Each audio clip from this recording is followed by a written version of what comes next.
Welcome to Serene Sales, the podcast where we dive deep into transformative power of emotional healing in sales.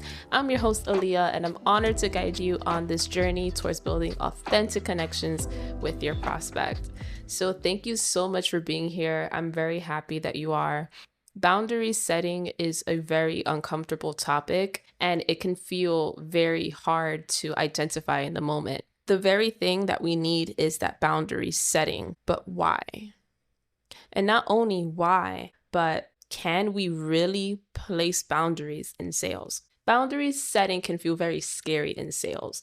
And the reason why is because we are afraid of losing a client. There is like this false belief that the client is always right. They could possibly be right about how they feel, but they cannot be right about how you feel. Only you can say, what is it that you're comfortable with? So you need to be your own advocate. And I'm going to advocate for you because I really believe that once you get comfortable with setting boundaries, it's going to be such a better experience in selling. If you don't set boundaries, what's going to happen is you're going to feel burnt out. You're going to resent your clients. You're going to resent your work. The quality of your life goes down tremendously. And at the back of your mind, subconsciously, you're going to think about yourself and you're going to think, wow, I did not defend myself there. I did not do what I need to do in order for me to feel comfortable. The good news is that all that resentment of all the times that you did not set your boundaries is going to showcase something to you.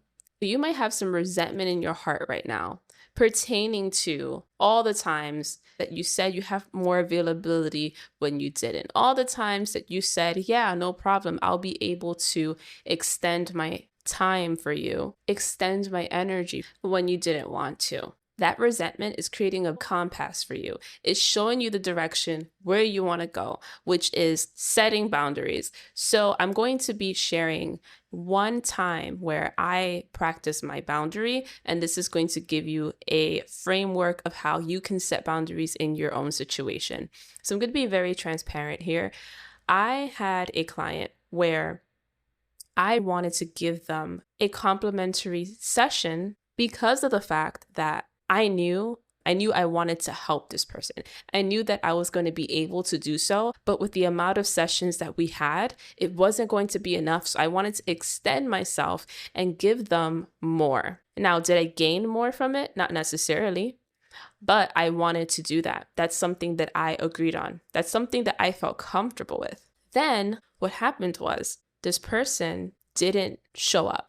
I didn't get a message before the meeting. I didn't even hear a message the day of. It totally shocked me. I was not expecting that. I would think that it would just be a smooth meeting and it was just going to happen fine. But as we know, life is a little bit unexpected. So I didn't hold anything against this person, but I knew that moving forward, it was going to push back my time frame for other responsibilities that I have set aside, for other commitments that I have made. Instead of squeezing that person into my schedule or moving something out that I already committed to, I decided to do what was very uncomfortable and tell that person that I am willing to help this person again, however, not in the capacity that I was going to do it.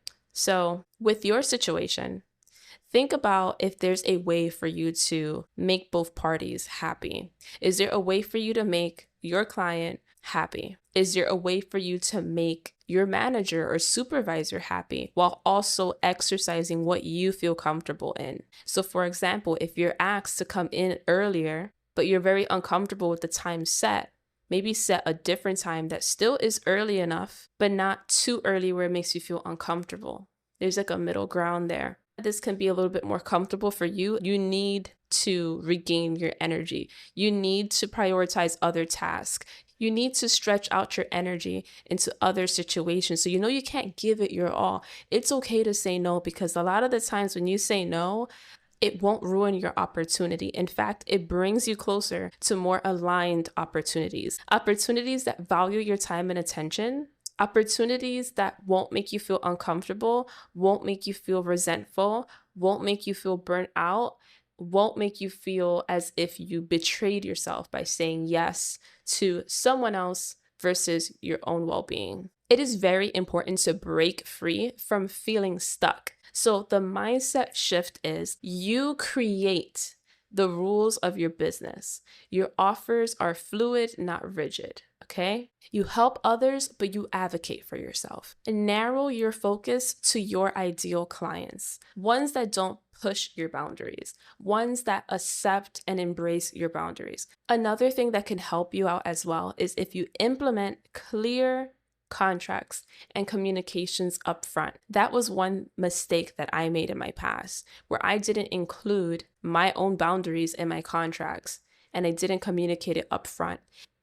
And it wasn't because I was afraid of setting my boundaries or didn't know how, but it was more so I was so focused on the client and their needs that I completely forgot about my own need. If you take away anything from this episode, I want you to realize that you are not alone. If you're struggling with boundary setting, you are not alone.